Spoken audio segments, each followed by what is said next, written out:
Leader రేసులో 6 కీలక నేతలు. ఖమేనీ వారసుడితో పాటు మరో 5. సుప్రీం లీడర్లు ఎన్నుకోనున్న షియా మత పెద్దల కమిటీ. 88 మందిలో 45 మంది మద్దతిచ్చిన వారే సుప్రీం లీడర్. ఇరాన్ మత పెద్దల కమిటీకి సుప్రీం లీడర్ను తొలగించే పవర్.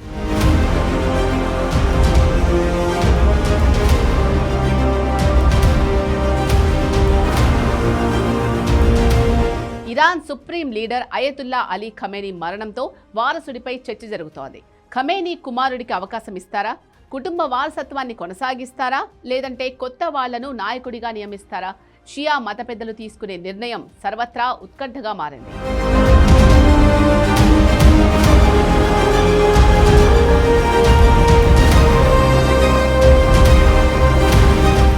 ఇరాన్ తదుపరి అధ్యక్షుడు ఎవరు అన్న దానిపై సస్పెన్స్ కొనసాగుతోంది.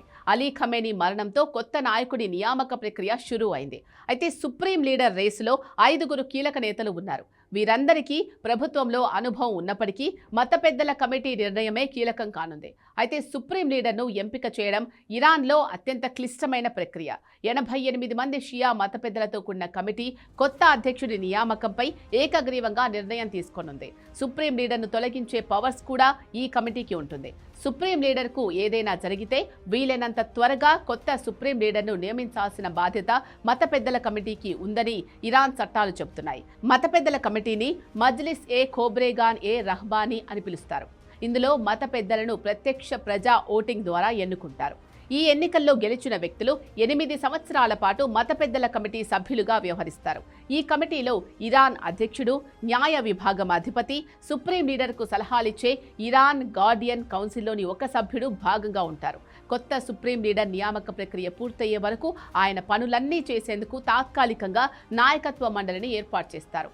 తాత్కాలిక నాయకత్వ మండలి ఏర్పాటులో ప్రస్తుతం ఇరాన్ అధ్యక్షుడు మసూద్ పెజెష్కియాన్, న్యాయ విభాగం అధిపతి గులాం హుస్సేన్ మొహసినీ ఎజై కీలక పాత్ర పోషించనున్నారు. ఇరాన్ సుప్రీం లీడర్ను తొలగించే పవర్ కూడా ఇరాన్ మత పెద్దల కమిటీకి ఉంటుంది. అయితే మెజార్టీ ఓటింగ్ ద్వారా నేరుగా ఇది జరుగుతుంది. ఈ కమిటీ పవర్ ప్రభావం వల్లే మాజీ ఇరాన్ అధ్యక్షుడు హసన్ రుహానీకి 2024 ఇరాన్ అధ్యక్ష ఎన్నికల్లో పోటీ చేసే అవకాశం లభించలేదు. 1989లో ఇరాన్ సుప్రీం లీడర్గా అయతుల్లా రుహుల్లా ఖమేనీ మరణంతో ఆ పదవిని అయతుల్లా అలీ ఖమేనీ దక్కించుకున్నారు. ఆ నియామకం వారసత్వం ప్రాతిపదికన జరగలేదు. రుహుల్లా ఖమేనీ చనిపోయే సమయానికి ఇరాన్ అధ్యక్షుడిగా అలీ ఖమేనీ ఉన్నారు. ఆయన తన పవర్స్ను ఉపయోగించి కీలకమైన సుప్రీం లీడర్ పదవిని కైవసం చేసుకోవడంలో సక్సెస్ అయ్యారు. ఈసారి మత పెద్దల కమిటీలోని మెజార్టీ సభ్యులు ఎవరికి మద్దతిస్తే వారే సుప్రీం లీడర్గా ఎన్నిక అవుతారు. దీంతో ఖమేనీ కుమారులో ఒకరైన 56 ఏళ్ల ముజ్తబా ఖమేనీ సుప్రీం లీడర్ అవుతారు అనే ప్రచారం జరుగుతోంది.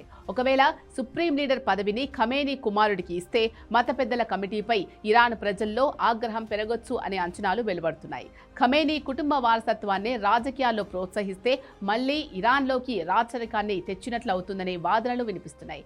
వారసత్వ రాజకీయాలు ప్రోత్సహించడం మత సిద్ధాంతాలకు విరుద్ధమని కూడా అంటున్నారు. సుప్రీం లీడర్ రేసులో పలువురు నేతలున్నారు.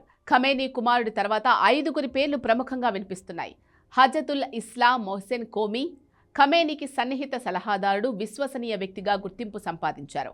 ఆయన తర్వాత అయతుల్లా అలీ రజా అరాఫీ సీనియర్ మతాధికారి.